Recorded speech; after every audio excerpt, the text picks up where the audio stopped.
Good morning. कल अपन ने पढ़ा था कि गति क्या होती है, फिजिक्स के बारे में थोड़ा बहुत पढ़ा था अपन ने। ठीक है, बल और गति का अपन ने एक दो टॉपिक किए थे। एक सदिश राशि, अदिश राशि क्या होती है, फिर अपन ने पढ़ा था कि गति क्या होती है। ये सारा अपन ने कल पढ़ा था। आज अपन पढ़ने वाले हैं कि दूरी और विस्थापन क्या होता है। दूरी और विस्थापन, दूरी और विस्थापन।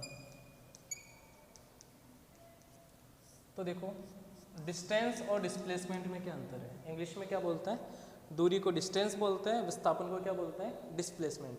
इन दोनों में अंतर क्या होता है वो अपन पढ़ने वाले हैं। अब देखो, अगर दूरी की अपन बात करें तो दूरी क्या होती है बच्चों, डिस्टेंस क्या होती है कि एक निश्चित दिशा में नहीं होती है। दूरी को अपन क्या बोलेंगे, एक निश्चित दिशा में नहीं होती है, यानी एक अदिश राशि होती है। ठीक है, दूरी क्या होती है, एक अदिश राशि होती है और एक निश्चित दिशा में ना होती है। देखो, इसका अगर उदाहरण की अपन बात करें कि एक कोई पर्सन है, कोई वस्तु है, या फिर कोई भी अपन मान लेते हैं कि किसी वस्तु ने ए बिंदु से चलना शुरू किया।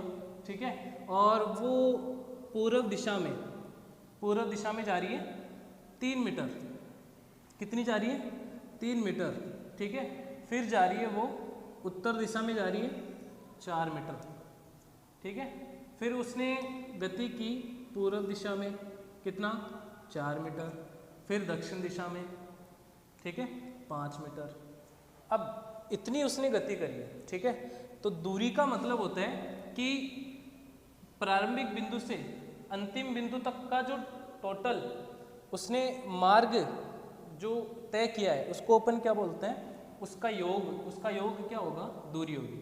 यानी ए बिंदु से चलना शुरू किया और उसने जितना भी रास्ता या जितना मार्ग उसने तय किया है उसको अपन क्या बोलते हैं, दूरी बोलते हैं। यानी दूरी बराबर यहाँ पे क्या हो जाएगा, दूरी बराबर क्या हो जाएगा, 3 + 4 + 4 + 5। ठीक है, तो कितना हो जाएगा टोटल, 5 और 3 8 और 8 कितना हो जाएगा, 16 मीटर दूरी हो जाएगी। ठीक है, 16 मीटर क्या हो गई, दूरी हो गई। मतलब ये हुआ कि उसने जितना भी रास्ता कवर किया है ना, जितना भी रास्ता उसने तय किया है, ठीक है, चला है वो, तो उसी की लंबाई को क्या बोलते हैं अपन, दूरी बोलते हैं। ठीक है, उसकी पूरी लंबाई को अपन क्या बोलते हैं, दूरी बोलते हैं। इतना क्लियर है। और ये क्या होती है, एक अदिश राशि होती है। इतना क्लियर है, दूरी के बारे में आपको याद रखना है। फिर आपको विस्थापन अगर बात करें अपन, तो विस्थापन क्या होता है बच्चों, विस्थापन की मैं बात कर रहा हूँ, तो विस्थापन की अगर परिभाषा लिखोगे आप तो क्या होगा कि प्रारंभिक बिंदु से अंतिम बिंदु तक की सीधी दूरी को अपन क्या बोलते हैं, विस्थापन। प्रारंभिक बिंदु से अंतिम बिंदु के बीच की सीधी दूरी को अपन क्या बोलते हैं, विस्थापन बोलते हैं बच्चों। ठीक है, जैसे कि मैं मान रहा हूँ कि ए बिंदु है, ठीक है, और इस यहाँ से किसी वस्तु ने 3 मीटर दूरी तय कर ली पूर्व दिशा में, फिर यहाँ से जो है वो 4 मीटर चला दक्षिण में, यहाँ आ गया। अब आपको ज्ञात करना है कि इसमें विस्थापन क्या है। दोनों चीज़ें याद कर दो। चलो यहाँ पे दूरी भी पता करनी है आपको और विस्थापन भी पता करना है। ठीक है, तो देखो, अब एक चीज़ याद रखना है कि दूरी को अपन d से निरूपित करते हैं और विस्थापन को अपन s से निरूपित करते हैं। ठीक है, तो डिस्टेंस भी आपको बतानी है यहाँ पे और आपको विस्थापन यानी s भी बताना है। तो देखो, अगर दूरी की बात करें तो मैंने बताया कि प्रारंभिक बिंदु से अंतिम बिंदु के बीच जितना वो चला है, जितनी वो वस्तु चली है, उसकी पूरी लंबाई को अपन क्या बोलते हैं, दूरी बोलते हैं। तो 3 + 4 कितना हो जाएगा, 7 मीटर, तो क्या हो जाएगी, दूरी। लेकिन विस्थापन क्या होगा, देखना, विस्थापन अपन ने बोला कि प्रारंभिक बिंदु से अंतिम बिंदु तक के बीच की सीधी दूरी या सबसे छोटा रास्ता जो बोलते हैं, शॉर्टकट बोल दो इसको, अपन बोलते हैं जनरल लैंग्वेज शॉर्टकट, वो क्या हो जाएगा, विस्थापन हो जाएगा। यानी प्रारंभिक बिंदु से अंतिम बिंदु के बीच की सीधी दूरी को अपन क्या बोलते हैं, विस्थापन। ये आपको ज्ञात करना है। ठीक है, अब ये कैसे ज्ञात करोगे आप लोग, देखो, इसका यहाँ पे आप देख रहे हो कि ये क्या बन रहा है, एक ट्राइंगल बन रहा है। ठीक है, समकोण त्रिभुज बन रहा है, तो इसका एक कोण कितना होगा, ये 90 डिग्री। ठीक है, ये कोण कितना होगा, 90 डिग्री होगा। ठीक है, और ये मान लो कि ये क्या है, थीटा। ठीक है, ये थीटा है, तो थीटा के सामने क्या होता है, लंब होता है। थीटा के सामने क्या होता है, लंब, और ये क्या हो जाएगा, आधार। पाइथागोरस प्रमेय पढ़ी है सबने, पाइथागोरस प्रमेय आपको यहाँ लगानी है। ठीक है, पाइथागोरस प्रमेय देखो क्या होती है कि पाइथागोरस प्रमेय क्या होती है, कर्ण का स्क्वायर बराबर लंब का स्क्वायर प्लस आधार का स्क्वायर, यही होती है, ठीक है। यानी कर्ण का स्क्वायर बराबर लंब का स्क्वायर प्लस आधार का स्क्वायर। तो कर्ण तो ये हो गया, ठीक है, लंब ये हो गया और बच्चों आधार ये हो गया। तो तीनों चीज़ें आपके पास हैं, ठीक है। आधार आपके पास 3 मीटर है, लंब कितना है 4 मीटर है, कर्ण आपको ज्ञात करना है, ठीक है। तो कर्ण कैसे ज्ञात कर लेंगे अपन, के स्क्वायर, स्क्वायर से शॉर्ट में लिख लो एल स्क्वायर प्लस ए स्क्वायर। तो ये कितना दिया हुआ है, कर्ण तो आपको ज्ञात करना है, लंब कितना दे रखा है, तो 4 का स्क्वायर, ठीक है, प्लस 3 का स्क्वायर। तो 4 का स्क्वायर कितना होता है बच्चों, ऊपर लिख देता हूँ मैं यहाँ पे, ठीक है, यहाँ लिख रहा हूँ। 4 का स्क्वायर कितना होता है 16, प्लस 3 का स्क्वायर कितना होता है 9, दोनों मिलके 25, ठीक है। ये किसका मान आ गया, के स्क्वायर का। अगर के निकालना है, कर्ण निकालना है, तो ये स्क्वायर आके यहाँ पे क्या लग जाएगा, रूट, स्क्वायर हटेगा तो यहाँ क्या लग जाएगा, रूट, और रूट 25 क्या होता है 5, यानी कर्ण अपने पास कितना आ गया 5 मीटर, ठीक है। यानी ये विस्थापन जो हुआ ना वो कितना हुआ 5 मीटर, यानी दूरी तो हो रही थी 7 मीटर, यहाँ पे विस्थापन कितना हुआ बच्चों 5 मीटर। तो सीधी सी बात है कि इतना डिफरेंस देखो, 2 मीटर का डिफरेंस आ रहा है, यानी एक पूरी लंबाई, पूरी जितना अपन चले हैं उसकी लंबाई को तो अपन क्या बोलते हैं, पूरी लंबाई को तो दूरी बोलते हैं, और सीधी दूरी अगर आपको लेनी है तो उसको अपन क्या बोलते हैं, विस्थापन बोलते हैं। पाइथागोरस प्रमेय लगानी है बच्चों, ट्रायंगल दिखते हैं आपको, ये आपको याद रखना है, ठीक है। विस्थापन एक सदिश राशि है, विस्थापन एक सदिश राशि है, वेक्टर क्वांटिटी है, सदिश यानी इसमें दिशा भी होती है, फिक्स दिशा होती है, ठीक है, फिक्स दिशा होती है। दूरी में कोई दिशा नहीं थी, दूरी में कोई दिशा नहीं थी, कैसे नहीं थी कि जैसे मैं यहाँ से चल रहा हूँ, ठीक है,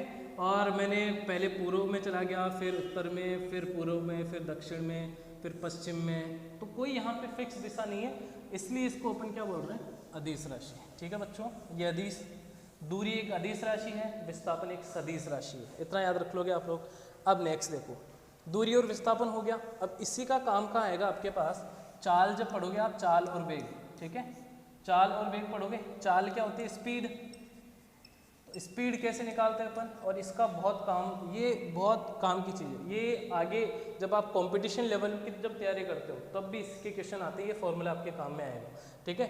तो चाल बराबर आपको याद रखना है, पहले तो इसकी परिभाषा कि एकांक समय में तय की गई दूरी, एकांक समय में तय की गई दूरी, तय की गई दूरी, दूरी आ रही है ना, ठीक है, दूरी आ रही है, तो ये भी क्या होगी, चाल भी क्या होगी, अदिश राशि होगी, ठीक है। देखो चाल को अपन क्या लिख रहे हैं, अभी तो चाल ही रहने दो, इसका सिंबल नहीं लिखना है आपको कुछ भी, चाल रहने दो इसको, ठीक है। चाल बराबर क्या होता है, दूरी बटा समय, दूरी बटा समय, दूरी बटा समय, ठीक है, यानी d/t, इतना लिख सकते हो, ठीक है। दूरी को मैंने क्या लिख दिया बच्चों, d लिख दिया, और समय को मैंने क्या लिख दिया, t लिख दिया, इतना क्लियर है। अब देखो चाल बराबर क्या हो गया, दूरी बटा समय, तो ये फॉर्मूला बन गया आपके पास कि चाल बराबर दूरी बटा समय, ठीक। अब दूरी क्या होती है, अदिश राशि, तो अदिश राशि, दूरी एक अदिश राशि है, तो भी चाल भी क्या होगी फिर, अदिश राशि, ठीक है, चाल भी क्या होगी, अदिश राशि, इतना क्लियर है, ठीक है। फिर आप इसकी मात्रक की बात करो, तो मात्रक देखो, दूरी को अपन मीटर में मापते हैं, किलोमीटर में मापते हैं, ठीक है, ये आपको याद रखना है। तो किलोमीटर इसकी क्या होती है, मीटर इसकी क्या होती है, अपन बोलते हैं कि एसआई मात्रक, एसआई मात्रक और सीजीएस मात्रक, ये अपन बाद में पढ़ेंगे। अभी केवल इतना याद रख लो कि दूरी को अपन किस में मापते हैं, मीटर में मापते हैं, ठीक है, और समय को अपन किस में मापते हैं, सेकेंड में। समय का एसआई मात्रक क्या होता है, सेकेंड। अब आप बोलोगे सर मिनट भी तो होता है, बेटा एसआई, ये भी नाम याद रख लो, एसआई, एसआई मात्रक, ये भी थोड़ा चैप्टर कंप्लीट होने दो, फिर उसके बाद में अपन डिटेल में पढ़ेंगे कि एसआई मात्रक क्या होता है, सीजीएस मात्रक क्या होता है, ठीक है। तो अपन जब भी मात्रक लिखेंगे एसआई मात्रक ही उपयोग करेंगे। तो दूरी का मात्रक क्या हो गया, मीटर, ठीक है, और टाइम का मात्रक क्या हो गया, सेकंड, तो मीटर प्रति सेकंड इसका क्या हो गया मात्रक। इसको किलोमीटर प्रति घंटे में भी लिखते हैं बच्चों, किलोमीटर प्रति घंटे में भी लिखा हुआ आता है, ठीक है, चाल, तो याद रखना। अब देखो नेक्स्ट आपको याद रखना है वेग क्या होता है, ये तो पढ़ लिया चाल, चाल एक अदिश राशि है, अदिश क्योंकि दूरी भी अदिश राशि थी। अब अपन पढ़ेंगे वेग क्या होता है, देखो वेग की बात हो रही है, वेलोसिटी, वेलोसिटी इंग्लिश में क्या बोलते हैं बच्चों, वेलोसिटी, ठीक है।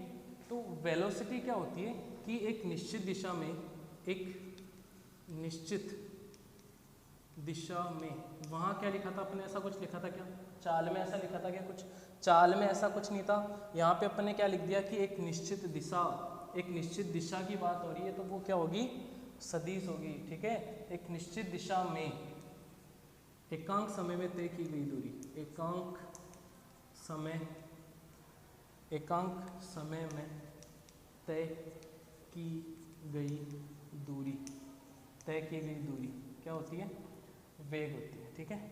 वेग कहलाता है, वेग कहलाता है, ठीक है भाई, इतना क्लियर है। यानी एक निश्चित दिशा की बात हो रही है, तो अगर वेग को अपन लिखना है अपने को, तो वेग बराबर आप लिख सकते हो कि विस्थापन, देखो पहले ऐसे लिखोगे कि दूरी, अब दूरी के आगे आपको लिखना है निश्चित दिशा, निश्चित दिशा में, ठीक है। वहाँ ऐसा नहीं लिखा था अपन ने, चाल में ऐसा नहीं पढ़ा था कुछ भी, दूरी बटा समय, कितना क्लियर है, ठीक है। अब देखो वेग बराबर क्या हो जाएगा, दूरी, एक निश्चित दिशा में दूरी होगी और समय। अब इस निश्चित दूरी में अभी अपन ने पढ़ा था कि दूरी और विस्थापन, दूरी और विस्थापन पढ़ा था अपन ने, तो ये विस्थापन जो था, विस्थापन एक निश्चित दिशा में हो रहा था, ठीक है, दूरी की एक निश्चित दिशा नहीं थी। तो अपन है दोनों एक जैसे ही, लेकिन ये एक सदिश राशि है, ये एक अदिश राशि है। यहाँ पे आपको एक निश्चित दिशा दी जाएगी, तो मैं दूरी को एक निश्चित दिशा के लिए बोल रहा हूँ, तो इसको मैं टोटल को क्या लिख सकता हूँ, विस्थापन, ठीक है, विस्थापन बटे में क्या आ जाएगा बच्चों, समय, बटे में क्या आ जाएगा, समय। बेटा दूरी जो है, दूरी निश्चित दिशा में थी, और दूरी निश्चित दिशा में जब होती है तो वो विस्थापन होती है, ठीक है। वेग बराबर क्या हो जाएगा, विस्थापन बटे समय। और इसको अपन लिख सकते हैं v बराबर क्या लिख सकते हो आप, s बटे t, ठीक है। ये दोनों क्या होती हैं, वेक्टर। देखो एरो क्यों लगाया मैंने, क्योंकि दोनों क्या है, सदिश राशि है। विस्थापन जब सदिश है तो ये भी सदिश होगी। वहाँ पे दूरी अदिश थी, चाल में दूरी अदिश थी, तो दूरी अदिश थी तो चाल भी क्या थी, अदिश राशि। यहाँ पे विस्थापन सदिश है तो वेग भी क्या होगा, सदिश होगा। इतना क्लियर है, ये आपको फॉर्मूला रख लेना है। अब इसके 2-3 न्यूमेरिकल कर लेते हैं, एक न्यूमेरिकल करते हैं पहले, फिर नेक्स्ट क्लास में अपन देखेंगे। देखो एक क्वेश्चन जैसे आ जाता है, मान लो कि एक गाड़ी है या एक बस है, एक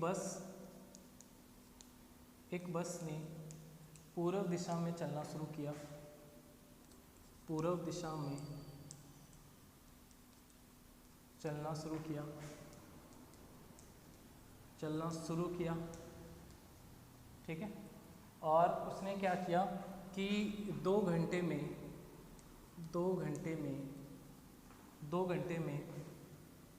50 किलोमीटर की दूरी तय की। तो बताओ, तो वेग ज्ञात करना है आपको एक, तो ठीक है, अच्छा वेग ज्ञात करना है इसके लिए आपको। तो वेग क्या करना है आपको बेटा, वेग ज्ञात करना है आपको, इस तरीके से लिख रहा हूँ मैं, वेग आपको निकालना है यहाँ पे, ठीक है। तो इस तरीके से क्वेश्चन आ गया। अब एक निश्चित दिशा के लिए बोल रहा है, पूर्व दिशा में चलना शुरू किया, निश्चित दिशा के लिए तो बात सीधी है कि वेग ही ज्ञात करना है आपको, ठीक है। वेग ज्ञात करना है तो वेग का फॉर्मूला अपन ने क्या पढ़ा था, एस अपॉन टी पढ़ा अपन ने। अब एस जो है वो क्या होता है, विस्थापन। तो विस्थापन ये 50 किलोमीटर जो है एक निश्चित दिशा में जा रहा है वो, तो निश्चित दिशा में 50 किलोमीटर एक विस्थापन ही तो होगा, ठीक है। तो विस्थापन कितना आ गया यहाँ पे, 50 किलोमीटर बटे समय क्या आ गया उसका, 2 घंटे, ठीक है, 2 घंटे। तो इसको अपन बोल देंगे 25 किलोमीटर प्रति घंटे। ये क्या होगा, इसका वेग होगा। इसको आप लोग मीटर प्रति सेकंड में चेंज कर सकते हो। तो इसको आप मीटर प्रति सेकंड में चेंज करने के लिए आपको क्या करना है बच्चों, 5/18 से गुणा करना है, 5/18 से गुणा करना है, ठीक है। तो इसको आप क्या कर दो, 25 को किससे गुणा कर दो, 5/18 से। तो ये आपके पास किस में आ जाएगा, मीटर प्रति सेकंड में, ठीक है भाई। ये आपका आंसर होगा। तो इस तरीके से क्वेश्चन आते हैं, ठीक है। अब अगला जो टॉपिक है अपन नेक्स्ट क्लास में करेंगे, तब तक आप इसको जो है प्रॉपर नोट्स बनाइए और पढ़ते रहिए इसको।